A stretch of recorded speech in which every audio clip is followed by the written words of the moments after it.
Hello friends, I am Manisha. Welcome to foundation learning. आज हम लोग आपके लिए मॉक टेस्ट 2 लेकर आए हैं। मॉक टेस्ट 1 हमने डिस्कस कर लिया था। अब रीजनिंग सेक्शन का हम लोग मॉक टेस्ट 2 डिस्कस करने वाले हैं, जिसमें जो क्वेश्चंस गिवन हैं उनसे आपका और क्रॉस चेक हो जाएगा कि आप लोग जो पढ़ रहे हैं उनसे आपकी तैयारी किस तरह से चल रही है। ठीक है, आई होप मॉक टेस्ट 1 आपको अच्छे से क्लियर हो गया होगा। उसमें हमने सारे तरह के क्वेश्चंस को डिस्कस किया था। अब हम लोग फटाफट से मॉक 2 के क्वेश्चंस को डिस्कस कर लेते हैं। ठीक है, तो ये है हमारा मॉक टेस्ट 2। यहाँ पे देखिए सीए फाउंडेशन जो कोर्स है उसके अंदर यहाँ पे मॉक टेस्ट पेपर 2 मेंशन है। ये आपका पीडीएफ अवेलेबल है आईसीएआई की वेबसाइट्स पर। और पेपर नंबर 3 में 3 पार्ट आते हैं, जैसे मैंने पहले ही बताया था। उसमें हम लोग लॉजिकल रीजनिंग वाले का मॉक टेस्ट डिस्कस कर रहे हैं। ठीक है, चलिए तो स्टार्ट करते हैं। अब 41 नंबर क्वेश्चन, जैसे उसमें भी यही था सेम, क्योंकि जो 40th तक जो क्वेश्चन है वो मैथमेटिक्स के हैं और 60 के बाद 61 से जो क्वेश्चन है वो स्टेट्स के हैं। तो 41 से लेके हमें 60 तक 20 क्वेश्चन जो हैं वो डिस्कस करने हैं, वो हमारे रीजनिंग सेक्शन के हैं। ठीक है, चलिए फटाफट से हम लोग डिस्कस कर लेते हैं। तो क्वेश्चन नंबर 41 से 10, 18, 28, 40, 54 एंड क्वेश्चन मार्क, मतलब हमें मिसिंग टर्म फाइंड करनी है। अब आपको देखते हुए लग रहा होगा ये सीरीज का क्वेश्चन है, और सीरीज भी कैसी है, ये असेंडिंग ऑर्डर की सीरीज है। तो क्वेश्चन मार्क यानी कि मिसिंग टर्म हमें फाइंड आउट करनी है, तो हमें कोई ना कोई पैटर्न फाइंड आउट करना पड़ेगा कि क्या पैटर्न यहाँ पे फॉलो हो रहा है। तो सबसे बेसिक टर्म मैंने बताई थी आपको कैसे सॉल्व करते हैं। हम लोग डिफरेंस निकालते हैं। जैसे यहाँ पे देखिए, अगर हम पहले वाले में, तो यहाँ पे +8 करने पे हमें 18 मिलेगा। फिर 28 में देखिए हमें, तो 10 ऐड करने पे हमें 28 मिलेगा। फिर यहाँ से यहाँ 40 और 28 में हमें 12 ऐड करने पे मिलता है 40। और फिर 40 में जब हम 14 ऐड करेंगे तो हमें मिलता है 54। तो हमें पता चल गया कि 8, 10, 12, 14 एंड सो ऑन। तो अब अगर हम देखें कि ये इवन नंबर्स हैं सारे, और 2 2 के इन दोनों में डिफरेंस 2 2 से है, 8 से स्टार्ट हुआ है, तो नेक्स्ट नंबर हमारा 16 आना चाहिए। तो 54 में अगर हम 16 को ऐड करते हैं तो हमारा आएगा यहाँ पे कितना, 70। ठीक है, और 70 हमारा क्या हो जाएगा, मिसिंग टर्म हो जाएगी। अब वेरीफाई करने के लिए क्या करें, हम इसका आगे का नंबर चेक कर लेते हैं। देखिए अभी हमने 54 में 16 ऐड किया, तो अब नेक्स्ट नंबर क्या ऐड होना चाहिए, 18 होना चाहिए। तो जब 70 में हम 18 ऐड करते हैं तो हमें मिलता है 88, विच इज़ द राइट। ठीक है, क्योंकि यहाँ पे 88 गिवन है, तो इसका मतलब जो मिसिंग टर्म है वो क्या है, ऑप्शन नंबर ए 70। समझ में आ गया होगा। 8, 10 इस तरह का डिफरेंस है यहाँ पे इवन नंबर्स का, उसके अकॉर्डिंग हमने मिसिंग टर्म को फाइंड किया है। राइट, चलिए अब 42 क्या कह रहा है, वही सेम अगेन सीरीज का क्वेश्चन है। ये भी यहाँ पे 18, 24, 21, 27। अब देखिए यहाँ पे थोड़ा रैंडम है। 18 के बाद 24 यानी कि इंक्रीमेंट हुआ, फिर डिक्रीमेंट हो गया, फिर इंक्रीमेंट हुआ, एंड फिर मिसिंग टर्म हमें फाइंड आउट करनी है। ठीक है, तो यानी कि इस टर्म में असेंडिंग डिसेंडिंग दोनों ऑर्डर फॉलो हो रहे हैं। अब देख लेते हैं इसमें क्या, यानी कि एक कुछ प्लस हो रहा होगा और कुछ माइनस हो रहा होगा। तो वही चीज़, सबसे पहला लॉजिक मैंने आपको सीरीज वाले जो वीडियो बनाया था उसमें बताया था कि आपको एडिशन और सब्ट्रैक्शन का ही लगाना है। तो क्या करें हम लोग, 18 में 24 लाने के लिए हम क्या करते हैं, +6 करते हैं, तब 24 मिलता है। और 24 से 21 पे जाने के लिए हम -3 करते हैं। ठीक है, अगेन 21 से 7 पे जाने के लिए, 27 पे जाने के लिए हम लोग करेंगे +6। और फिर अब देखिए पैटर्न क्या मिला हमें, अभी तक +6 मिला, फिर -3 मिला, फिर +6 मिला। इट मीन्स एक सीरीज बन गई। तो अब नेक्स्ट टर्म क्या, -3 आना चाहिए, ऑल्टरनेट पे चल रहा है क्योंकि ये। तो -3 अगर आएगा तो 27 में हम क्या करें, -3 करेंगे, तो हमें क्या मिलेगा, यहाँ में मिलेगा 24। यहाँ पे क्वेश्चन मार्क के प्लेस पे क्या मिला हमें, 24। अब लेकिन इसे पहले वेरीफाई कर लेते हैं, क्योंकि आगे हमें 30 मिल रहा है। अब -3 के बाद पैटर्न क्या चलेगा, ये ऑल्टरनेट चलेगा। तो अब इसके बाद यहाँ पे क्या आएगा, +6। तो 24 में जब हम +6 करते हैं तो हमें यहाँ पे मिलता है रिजल्ट 30। तो इसका मतलब जो हमने पैटर्न लगाया है वो बिल्कुल करेक्ट है, और इसका आंसर क्या हो जाएगा, इस तरह से 24 is the right answer, option number C. ठीक है, ये भी सीरीज का क्वेश्चन है, बहुत ईजी है। अगेन 43 नंबर जो क्वेश्चन आता है वो हमारा आता है कोडिंग डिकोडिंग वाले सेक्शन से, सीरीज में जो हमने पढ़ा था। और इसमें गिवन है कि इफ f = 6, और ये क्वेश्चन शायद मुझे जहाँ तक लग रहा है हम लोगों ने अनसॉल्व क्वेश्चन में डिस्कस भी किया था, सेम एज इट इज यही क्वेश्चन था। Amity mat = 44, then how much is CAR car. तो f की प्लेस हमें पता है 6 होती है, और मैट जो है हमारा उसका इन्होंने दिया है 34। तो कैसे दिया होगा, क्योंकि देखो m जो है वो हमारा 13 प्लेस पे आता है, देन a फर्स्ट पे आता है, और t जो है वो हमारा 20th प्लेस पे आता है। जब इनको हम ऐड करते हैं, ठीक है, तो हमारे एडिशन के बाद मिलता है हमें 34। इसका मतलब इन्होंने इनकी अल्फ़ाबेट की प्लेसेस को ऐड किया है। नाउ कार भी हमें ऐसे निकालना होगा, CAR, कार की प्लेस 3rd होती है, अल्फ़ाबेट A की 1 होती है, यानी कि 1, और R जो है वो हमारा आता है हमारा 18 नंबर पे। तो इनका जब टोटल निकालते हैं तो आता है 22। ठीक है, ये नंबर 1 है, ध्यान रखिएगा। 22 यानी कि हमारा राइट आंसर हो जाएगा option number B is the right answer. बहुत ईजी क्वेश्चन है ये। इस तरह के क्वेश्चन अगर आप कर पा रहे हैं तो आप लोग बेफिक्र हो जाइए, आप लोग आराम से सीए फाउंडेशन का रीजनिंग सेक्शन क्लियर कर सकते हैं।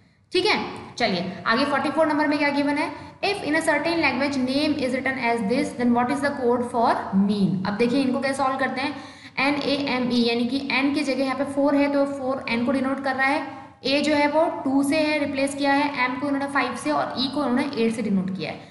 अब मीन यानी कि बस वही लेटर्स हैं, वही अल्फ़ाबेट्स है, बस उनको चेंज कर दिया उनकी पोजीशन को। तो m के लिए यहाँ पे क्या था, थर्ड नंबर पे 5 था, तो यहाँ पे मीन के लिए m आएगा सबसे पहले 5 नंबर। देन e को डिनोट करा था नंबर 8 तो हम यहाँ पे 8 लिख देते हैं, a को डिनोट किया था नंबर 2 तो हम यहाँ पे 2 लिख देते हैं। देन n जो था यहाँ पे फर्स्ट था उसका था 4, तो अपना रिजल्ट आएगा 5824, option number 5824, option number D is the right answer 5824। ठीक है, तो इसका आंसर आएगा ऑप्शन नंबर डी।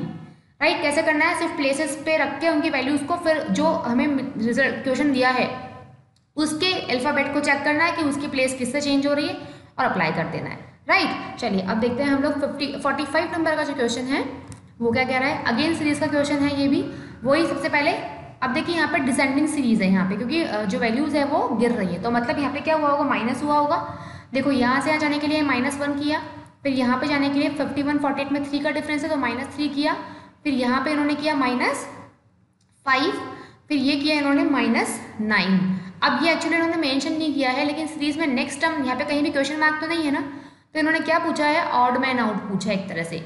ठीक है, अब यहाँ पे देखिए -9 हो गया और फिर यहाँ पे जब हम जाते हैं तो यहाँ पे हमें मिलता है -7, तो सीरीज तो बिल्कुल गड़बड़ हो गई। हमें क्या पैटर्न मिल रहा है अभी, -1 -3 -5, यहाँ तक तो ठीक है कि ऑड नंबर्स आ गए, फिर अचानक से -9 मिल गया, फिर -7 मिल गया।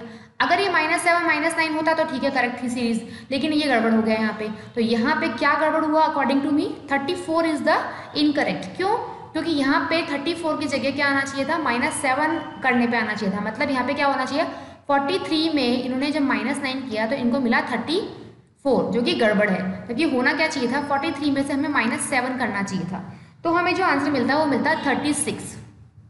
ठीक है, तो 34 जो है वो इनकरेक्ट हो जाएगा, यानी कि ऑप्शन नंबर बी है वो करेक्ट है, क्योंकि इसमें ऑड मैन आउट पूछा है, मतलब जो इनकरेक्ट टर्म है वो पूछी है, तो इनकरेक्ट टर्म हमारी कौन सी, 34 है। अब वेरीफाई कैसे करें इसको, देखिए हमारी सीरीज जो बन रही है वो क्या बन रही है, -1 -3 -5 और -7 ऑड नंबर्स की। उसके अकॉर्डिंग हमने ये देख लिया कि 34 इनकरेक्ट हो गया, उसकी जगह पे हमें 36 आना चाहिए था। अब अगर 34 की जगह 36 आएगा तो नेक्स्ट नंबर के लिए हमें क्या करना पड़ेगा, -9, तो जब हम 36 में से -9 करते हैं तो हमें मिलता है 27, और यहाँ पे 27 गिवन है। इसका मतलब जो हमने लॉजिक लगाया वो सही है, तो 34 नंबर जो है वो गलत था यहाँ पे।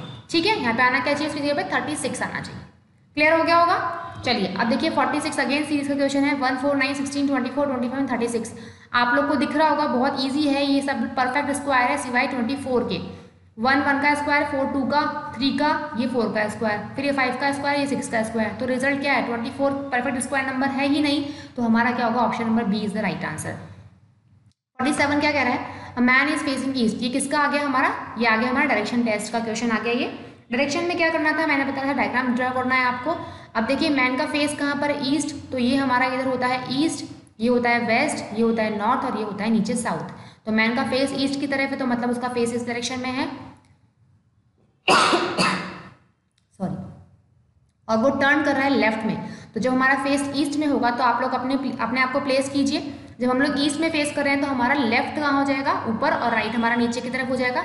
तो हमें लेफ्ट में टर्न करना है, तो मतलब हम कहाँ जा रहे हैं, ऊपर की तरफ जा रहे हैं। तो ये ऊपर की तरफ हम लोग गए और 10 मीटर हम लोग यहाँ पे चले हैं। ठीक है, फिर उसने अगेन राइट टर्न लिया, तो सपोज कीजिए ये 10 मीटर इस पॉइंट तक हो गया, ये पूरा 10 मीटर हम लोग यहाँ, एक मिनट में दोबारा बना देती हूँ।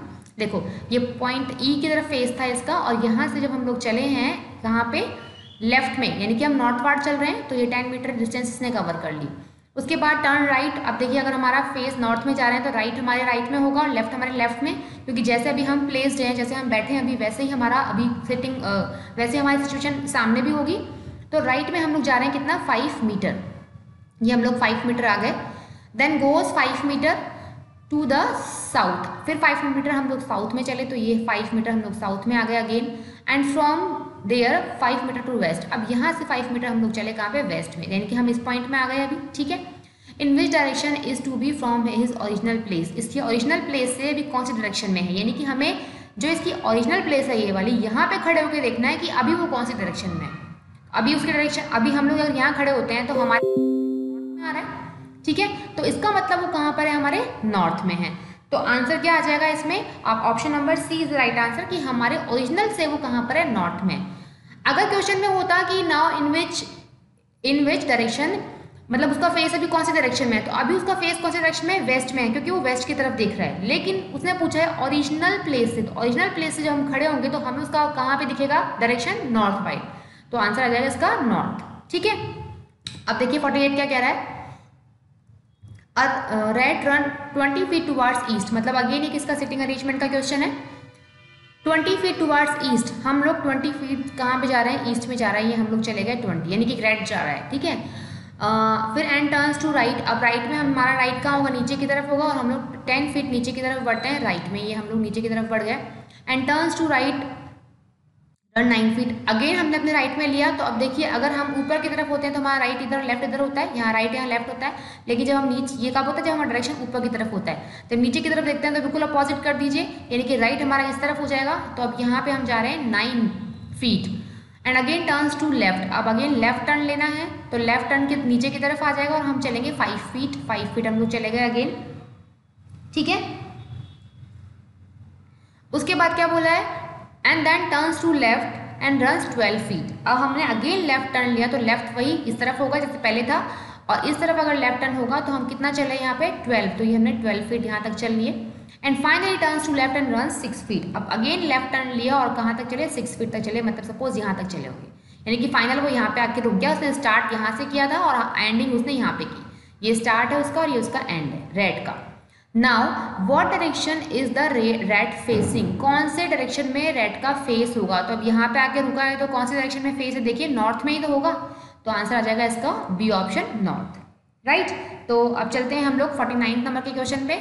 49 नंबर क्वेश्चन जो है वो सिटिंग अरेंजमेंट का क्वेश्चन है। 6 persons PQRSTU are sitting in a 2 row, 2 row में बैठे हैं, 6 पर्सन्स हैं, तो हम लोग 2 रोज बना देते हैं, पहली रो ये हो गई, दूसरी रो हमारी ये हो गई, यानी कि ये in front of each other बैठे हैं। अब देखिए यहाँ पे क्या बोला है, T is not at the end of any row, मतलब T जो है वो सेंटर में होगा, ये फर्स्ट रो मैं यहाँ पे मार्क कर देती हूँ, यहाँ पे मैं सेकंड रो मार्क कर देती हूँ। ठीक है, अब देखिए जो सेकंड रो में पर्सन्स बैठे होंगे उनका फेस होगा फर्स्ट रो की तरफ, तो इनका जो अपना राइट होगा वो इस तरफ होगा, इनका लेफ्ट जो होगा वो इस तरफ होगा। लेकिन ऊपर वाले जो फर्स्ट रो के पर्सन्स है वो बैठे हैं सेकंड रो के सामने, तो उनका लेफ्ट इधर होगा, उनका राइट इधर होगा। ये चीज़ आप ध्यान रख लीजिएगा, इतने कंफ्यूज मत होना, क्योंकि अगर इनमें गड़बड़ हो गया तो आपका अरेंजमेंट गलत हो जाएगा, और अरेंजमेंट अगर गलत हुआ तो आंसर आपका डेफिनेटली गलत निकलेगा। ठीक है, अब देखिए T is not at the end of any row, मतलब इन 2 रो में से T जो है वो इन एंड्स पे नहीं है, तो एंड्स पे नहीं है तो मतलब दोनों में सेंटर में होगा, या तो वो इसमें होगा या वो इसमें होगा, ये अभी हमें श्योर नहीं है। सेकंड देख पढ़िए, S is second to the left of U, मतलब U के लेफ्ट से सेकंड है। अब देखिए अगर हम U को यहाँ बैठाते हैं तो U का लेफ्ट इस तरफ आएगा, इस तरफ सेकंड हो जाएगा, लेकिन अगर नीचे वाली रो में लेते हैं तो हमें U को इस तरफ बैठाना पड़ेगा और U के लेफ्ट में हमें सेकंड मिलेगा, तो हमें इस तरफ मिलेगा। ठीक है, समझ में आ गया। तो एक जगह प्लेस कर देते हैं, चाहे तो ऊपर की चाहे नीचे की, जी हम नीचे प्लेस कर देते हैं। सपोज U को हमने यहाँ बैठा दिया, यहाँ क्यों बैठाया, क्योंकि U के लेफ्ट में सेकंड प्लेस पे S है, तो एक प्लेस तो ये हमने छोड़ी और यहाँ पे सेकंड प्लेस पे हमने S को बैठा दिया। ठीक है, ये क्लियर हो गया होगा, U के लेफ्ट में second. Now third condition is R is the neighbour of T is sitting diagonally opposite to S। अब R T का नेबर है और T हमें पता है कि वो किसी एंड पे नहीं आएगा, वो सेंटर में आएगा। ठीक है, और R जो है डायगोनल अपोजिट है S का, डायगोनल अपोजिट मतलब ये क्रॉस लाइक हो गया, S हमने यहाँ बैठाया है तो इसका डायगोनल अपोजिट प्लेस ये वाली होगी, और यहाँ पे बैठाना है हमें R को, और वो किसका नेबर है, T का, तो यानी कि T हमें सेंटर में मिल गया और T की प्लेस फिक्स कर दी फर्स्ट रो में, क्योंकि R का नेबर है वो। ठीक है, अब लास्ट कंडीशन है Q is the neighbour of U, Q किसका नेबर है, U का, तो सिर्फ एक प्लेस यही बचती है। अब P बचता है तो P के लिए सिर्फ एक यही ब्लैंक स्पेस बना है जिसमें वो बैठ सकता है, तो हमें कंडीशन मिल गई PTR और SQU। ठीक है, इस तरह से वो लोग बैठेंगे। अब क्वेश्चन नंबर 49 देखिए, which of the following are sitting diagonally opposite to each other. यहाँ पे देखिए डायगोनली अपोजिट SR बैठे हैं और यहाँ पे PU बैठे हैं, ये और ये, तो यहाँ पे देखिए SR ऑप्शन में अवेलेबल नहीं है और PU ऑप्शन में अवेलेबल है। Option number D is the right answer, PU। अगर दोनों होते तो हम दोनों को टिक करते, मतलब वो एंड करके दोनों देता, यहाँ पे S और R भी देता, तो आप टिक करते। ठीक है, वो दोनों में से एक ही कंडीशन देगा, वैसे तो कंफ्यूजन नहीं देगा क्योंकि ऑप्शन हमें टिक करना है, वरना फिर इस तरह से मिसमैच हो जाएगा। ठीक है, तो पी एंड यू ऑप्शन में है तो हमें वही टिक करना, option number D is the right answer. Now 58 देखिए, which of the following are in the same row. Same row में देखिए फर्स्ट रो में तो पी टी आर मिलता है और सेकेंड में हमें मिलता है एस क्यू यू। तो देखिए पी और टी सेम रो में मिल गए हमें, ठीक है, टी और एस नहीं है, आर क्यू भी नहीं है, पी क्यू भी नहीं है, और आर एंड टी ये हमें मिलता है। यहाँ पे देखिए R and T same row में मिलता है और पी एंड टी भी सेम रो में मिलता है। अब देखिए यहाँ पे कंफ्यूजन दे दिया है इन्होंने, ऑप्शन नंबर ए भी ठीक है, ऑप्शन नंबर ई भी ठीक है। अब क्या हम टिक करें, तो ये क्वेश्चन में थोड़ी सी मिस्टेक है, इसमें ए एंड ई दोनों राइट ऑप्शन है, तो या तो यहाँ पे कुछ मिस्टेक हुई है टाइपिंग टाइप में, है ना, या फिर हो सकता है कि उन्होंने मतलब कंफ्यूज करने के लिए आपको डाल दिया हो, बट इसका राइट आंसर ए भी है, टी भी है, क्योंकि देखिए आर और टी की कंडीशन तो यहाँ पे मेंशन ही है कि R is the neighbour of T, तो इसका मतलब वो दोनों तो एक रो में होंगे ही होंगे, और पी का कोई कंडीशन मेंशन नहीं था, तो पी की प्लेस सिर्फ एक यही बचती है, तो वो दोनों भी ट्रू है। तो सिटिंग के अकॉर्डिंग जो इन्होंने कंडीशन दी थी उसके अकॉर्डिंग ए और ई दोनों ऑप्शन करेक्ट है, या तो इनको ये ऑप्शन हटाना पड़ेगा या फिर एक ऑप्शन हटाना पड़ेगा, दोनों में से कोई भी। ठीक है, तो ये सिटिंग अरेंजमेंट के अकॉर्डिंग यहाँ पे इस क्वेश्चन में ऑप्शन में मिस्टेक है। ठीक है, चलिए देखिए 51 क्वेश्चन भी उसी बेस्ड है, तो उस डायग्राम को मैं एक बार यहाँ पे और ड्रॉ कर देती हूँ। क्या था यहाँ पे हमारे पास था पी टी आर और यहाँ पे था एस क्यू और यू, यही था। अब देखिए which of the following are in none of the two row, कौन सा किसी भी रो में नहीं है। देखिए यू क्यू आर नहीं बन रहा है, आर टी क्यू भी नहीं बन रहा है, एस क्यू यू हमारा बन रहा है, P T U P Q, यानी कि option number C is the right answer. सिर्फ एस क्यू यू की ही एक रो बनती है, बाकी दूसरी रो जो बनी है वो पी टी आर की बनी है, और पी टी आर जो है ऑप्शन में अवेलेबल नहीं है, तो right answer is the option number सी।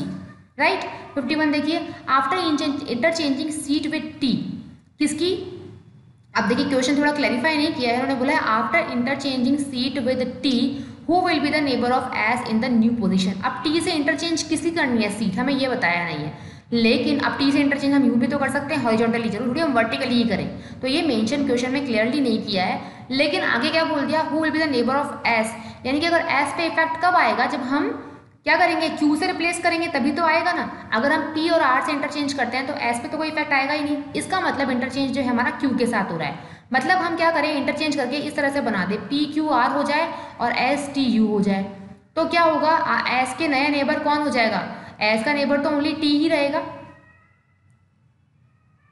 क्योंकि यू तो जो है यहाँ पे देखिए यहाँ पे, अच्छा एस से इंटरचेंज कर रहे हैं हम लोग इसकी सीट को, है ना। यहाँ पे देखिए क्वेश्चन में क्लियरली मेंशन नहीं है, तो यहाँ पे मुझे भी कंफ्यूजन हो गया, पी टी आर है, एस क्यू यू था। अब कह रही है after interchanging seat with T S who will be the neighbour of S in the given position, तो टी से हम इंटरचेंज करी सीट, तो यहाँ पे क्या हो जाएगा, पी एस आर हो जाएगा, और यहाँ पे क्या हो जाएगा, टी क्यू यू हो जाएगा। तो अब एस के नेबर कौन हो गए, यहाँ पे पी और यहाँ पे आर है, तो ऑप्शन नंबर इसका आंसर क्या आएगा, option number A, R and P is the right answer. देखिए यहाँ पे एस और इधर पी है इधर आर है, तो after interchanging seat with the T then the neighbour of S R P and R. Okay, now 53 number का जो क्वेश्चन है वो बिल्कुल अलग है। अच्छा देखिए इसमें जो हमने किया, हमने यहाँ पे 49, 50, 51 एंड 52 ये चार क्वेश्चन सिर्फ एक डायग्राम से किए हैं। ठीक है, चारों ही सेटिंग अरेंजमेंट के थे, यानी कि एक डायग्राम बनाया और आपके चार क्वेश्चन सॉल्व हो गए हैं। चलिए अब 53 देख लेते हैं। P and Q R brothers, ये किसका आ गया, ब्लड रिलेशन का आ गया। तो P and Q R brothers, हम जानते हैं ब्रदर्स को हम दिखाएंगे प्लस साइन से, और एक बीच में सिंगल लाइन दिखाएंगे उनके रिलेशनशिप के लिए।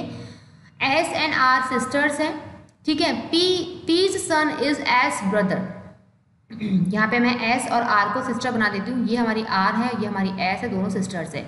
और जो पी का सन है, यानी कि अगर सपोज पी का यहाँ पे कोई सन है, वो क्या है, एस का ब्रदर है, तो ये जो सन है यहाँ पे वो अगर एस का ब्रदर है तो इसका मतलब आर भी इसकी सिस्टर होगी, एस भी इसकी सिस्टर होगी। अब ब्रदर का नेम हमें पता नहीं है। How is Q related to S, sorry how is Q related to R, ये क्यू आर से कैसे रिलेट होगा, देखो दोनों ब्रदर्स हैं, तो आर जो है वो इसकी क्या होगी, नीस होगी, और क्यू इनका अंकल होगा। लेकिन किसके पर्सपेक्टिव में पूछा है, क्यू के, how is Q related to R, not R related to Q. ठीक है, ये चीज समझना आप लोग, कंफ्यूज मत होना। इसमें पूछा है क्यू आर का क्या लगता है, तो क्यू क्या लगेगा, आर का अंकल लगेगा, तो ऑप्शन नंबर क्या आ गया 53 का option number A is right answer, uncle. Right, चलिए 54 देख लेते हैं। ए इज बीज डॉटर, ए क्या है, बी की डॉटर है, तो हमने माइनस साइन बना दिया। B is C's mother, B किसकी मदर है, सी की मदर है, ये माइनस साइन बना दिया। डी इज सीज ब्रदर, अब डी जो है वो क्या है, सी का भाई है। How is D related to A, D का पर्सपेक्टिव, डी का पूछा है, डी का रिलेशन ए से, डी क्या लगा ए का, डी क्या लगा ए का, भाई ये इसकी डॉटर है और ये मतलब इसके मदर के फादर के भाई, मतलब ग्रैंड फादर टाइप हो गया एक तरह से, है ना। तो एक मिनट इसको दोबारा ड्रॉ कर लेते हैं। इसमें क्या बोला है, A is Ds daughter,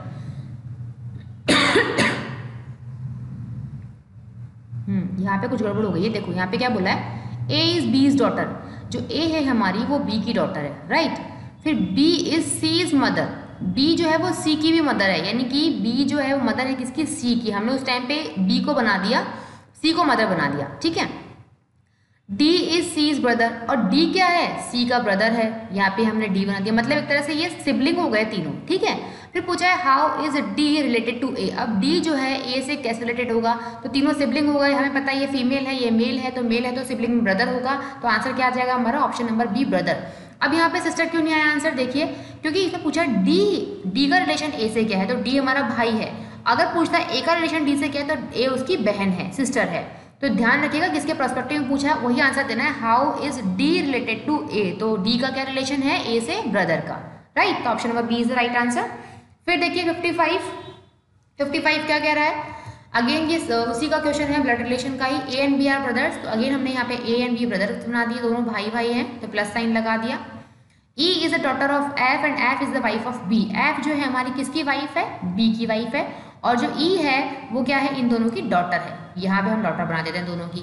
what is the relation of E to A, E का ए से रिलेशन, तो ई जो है वो इसकी क्या हो जाएगी, नीस हो जाएगी, तो option number C is the right answer 55 का, ठीक है। 56 देख लीजिए फटाफट से, X and Y are children of A, ये हमने बनाया ए के चिल्ड्रन है एक्स एंड वाई। अब ये मेल फीमेल हमें नहीं पता कि दोनों भाई हैं दोनों बहन है या दोनों एक भाई एक बहन है, हमें ये चीज़ नहीं पता, बस पता है कि उसके बच्चे हैं।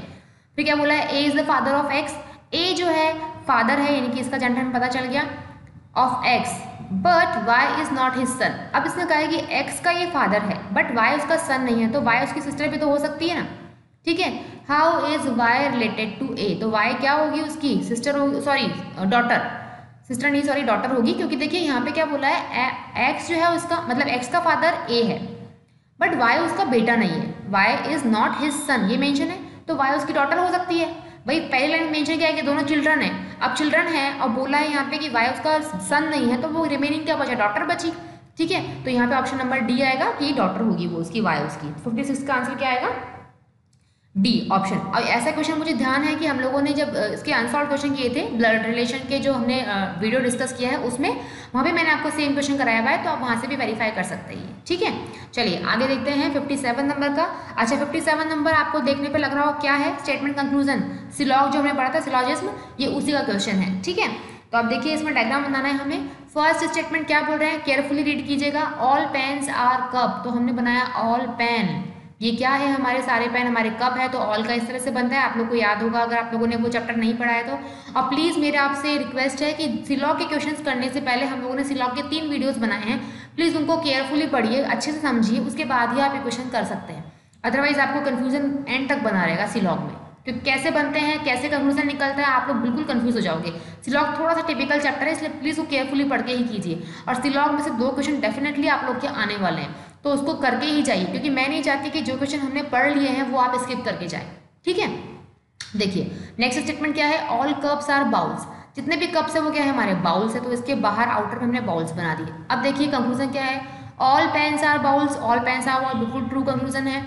फिर all cups are pots, all cups are pot, pot से कोई रिलेशन गिवन नहीं है तो हम लोग कैसे निकालेंगे, तो फर्स्ट ओनली फर्स्ट फॉलोज, यानी कि सिर्फ एक ही कंक्लूजन हमें यहाँ पे पता चला है। सेकंड में कप और पॉट में कोई रिलेशन गिवन नहीं है स्टेटमेंट में, तो इसके बारे में अभी हम कुछ भी नहीं कह सकते, तो आंसर आएगा option number A, only first follow, right. चलिए अब देखते हैं हम लोग 58 का statement, all tables are red, जितने भी हमारी टेबल है वो क्या है, रेड है, तो हमने टेबल को बना दिया रेड के अंदर।